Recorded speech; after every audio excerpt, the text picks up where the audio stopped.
তুমি কোথায় করেছো? পেতে করতে পারোনি। সাধুর পকেট কেটে তুমি তোমার পকেট করেছো, তোমার কি হলো?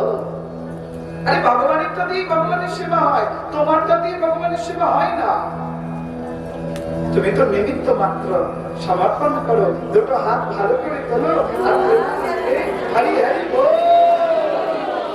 জয় রাধানন্দ, জয় রাধানন্দ।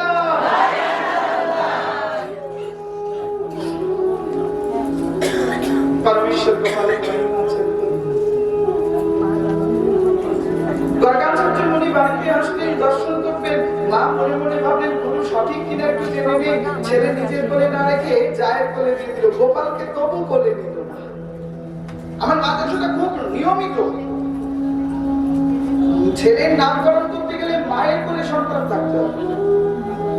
মাদ্রাসাটা কি করলেন, দৈবকীর আরেক সখী যার নাম রোহিণী, যিনি বন্দাকর্ষণ বলরামকে 7 মাসে এই সময় গর্ভ অবস্থায় 7 নম্বর সন্তান রূপে ভগবান এসেছিলেন শঙ্কর্ষণ বলরাম। তিনিও তো রোহিণী দেবী মা যশোদা নন্দ মহারাজার বাড়িতেই থাকেন। তাকে ডেকে এনেছেন, দিদি আজকে একটা কাজ করো তো, আমার তোমাকে তুমি করে না, তোমার ছেলেকে আমার করে দাও। কি দারুণ পয়েন্ট। বলরাম হলো গুরু। বলরাম কি?